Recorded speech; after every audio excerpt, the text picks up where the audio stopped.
আজকে দেখলাম বাবা পনির এনেছে, পনির দিয়ে কি বানাবা? আমি কিন্তু ওই এক পুরনো ওই পনিরের রেসিপি খাবো না।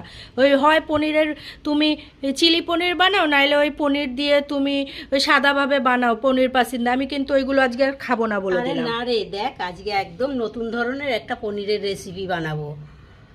পনির ভুজি। পনির ভুজি? আমি তো হ্যাঁ, কোনোদিন আগে নামই শুনিনি। আজকে খেয়ে দেখবি, খেতে অসম্ভব মজার হয়। তো তুমি পনিরটাকে আজকে এরকম ভাবে গ্রেট করে নিচ্ছ আগে? হ্যাঁ, এইভাবে গেট করে নিয়েই বানাতে হয়। বানাও তাহলে রান্না দেখি। কিচেন আপনাদের সবাইকে স্বাগত। আজকে দেখুন আমি একটা নতুন ভিডিও নিয়ে চলে এসেছি, একদম নতুন ধরনের। এই দেখুন পনিরটাকে আমি এই যে গেট করে নিয়েছি, পনিরের রেসিপি বানাবো,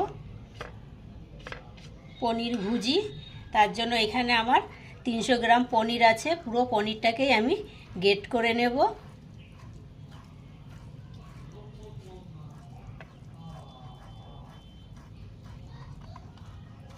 তো দেখুন বন্ধুরা, আমার পনিরটা সব গ্রেট করা হয়ে গেছে। আপনারা চাইলে হাত দিয়েও ম্যাশ করে নিতে পারেন। আমি গ্রেটার দিয়ে গ্রেট করে নিয়েছি, তাতে করে দেখতে সুন্দর হয়। পনির ভুজি বানানোর জন্য যেই সব উপকরণ লাগবে আমি সব রেডি করে নিয়েছি।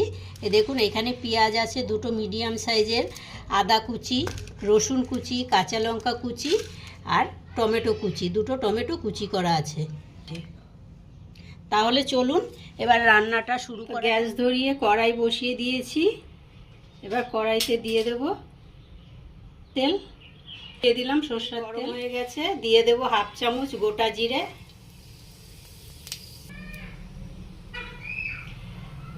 তেল গরম হয়ে গেছে, ফোড়নটা হয়ে গেছে। এবারে দিয়ে দেব পেঁয়াজ কুচি,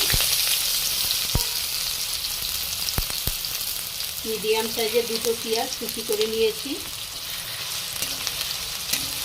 পেঁয়াজটা হালকা কালার এসে গেলে তারপরে আদা রসুন অ্যাড করব।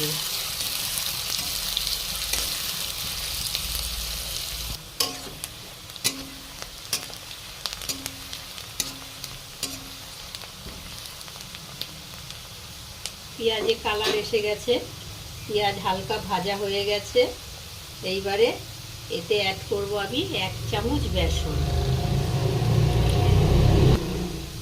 বেসনটা দিয়ে ভালো করে ভেজে নিতে হবে, তাতে করে বেসনের কাঁচা গন্ধ চলে যাবে। তো আমি যেইভাবে বলছি আপনারা আমার টিপসগুলো ফলো করে এইভাবেই রান্না করবেন, দেখবেন খেতে একদম পুরো ধাবার মতো লাগবে। এবারে দিয়ে দেব আদা কুচি। কতটা পনিরের জন্য কতটুকু আদা লাগবে সেটাও আমি আপনাদের বলে দেব। এখানে 2 ইঞ্চি মতো আদা কুচিয়ে নিয়েছি।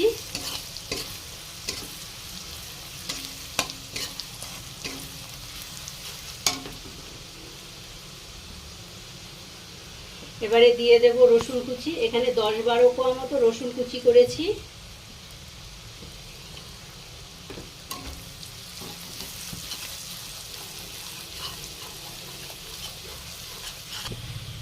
আদা পেঁয়াজ রসুন কাঁচা গন্ধ চলে গেছে। এবারে দিয়ে দেব দুটো কাঁচা লঙ্কা কুচি,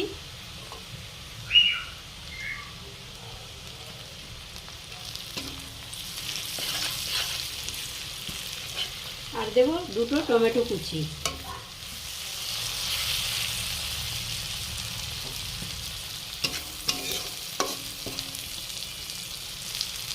এবারে দিয়ে দেব স্বাদ মতো লবণ।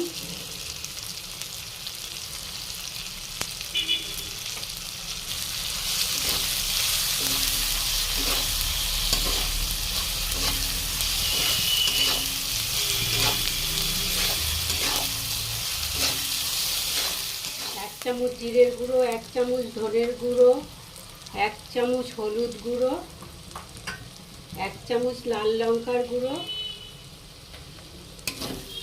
দিয়ে ভালো করে সব মশলা একসাথে মিশিয়ে নেব।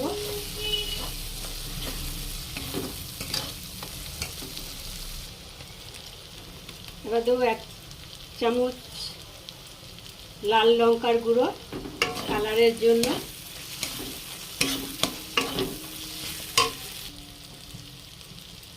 এবার দেব হাফ চামচ গরম মশলার গুঁড়ো, মশলা কষানোর সময় গরম মশলার গুঁড়ো অ্যাড করতে হবে। এবার অল্প জল দিয়ে ভালো করে মশলাটা মিশিয়ে নেব। ওপর দিয়ে কত সুন্দর তেল ভেসে উঠেছে, মশলা একদম কষানো হয়ে গেছে। এবারে দিয়ে দেবো গ্রেট করা পনির।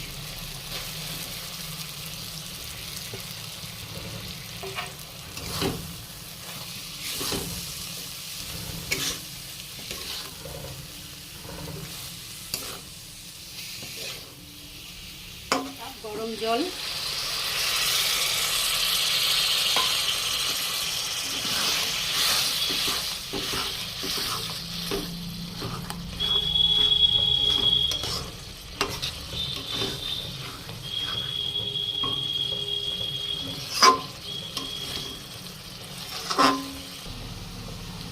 এই 1 কাপ দুধের মধ্যে কিছুটা দুধের সর আছে আর দুধ আছে, একসাথে ভালো করে একটু ফেটিয়ে দিয়ে দেব।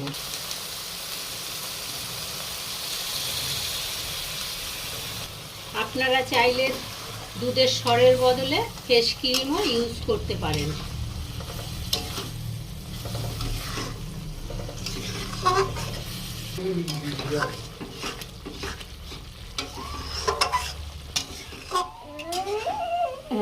এই দেখো ভাই, তোমার জন্য রান্না করছি, খাবে নাকি তুমি?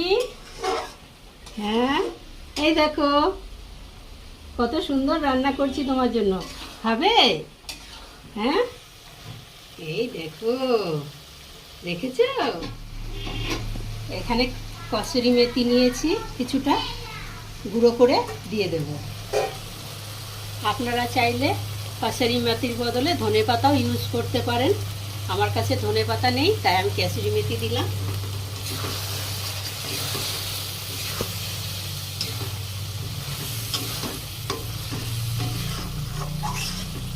তো বন্ধুরা দেখুন কত সুন্দর একটা রেসিপি ছানা দিয়ে তৈরি করলাম।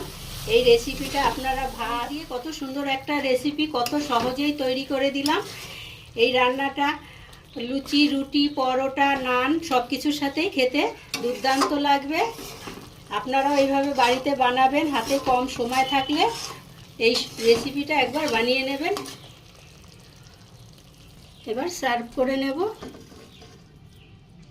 আমার ভিডিও আশা করছি আপনাদের ভীষণ ভালো লেগেছে। ভালো লাগলে লাইক, কমেন্ট, শেয়ার, আর আমার চ্যানেল এখনও সাবস্ক্রাইব করা না থাকলে অবশ্যই করে আমার চ্যানেলটি সাবস্ক্রাইব করে দেবেন। আপনাদেরকে অনুরোধ করে বলছি আমার চ্যানেলটি সাবস্ক্রাইব করে দেবেন। পাশে থাকা বেল বাটনটি অন করবেন, যখনই নতুন ভিডিও আপলোড হবে সবার আগে নোটিফিকেশন আপনাদের কাছে পৌঁছাবে।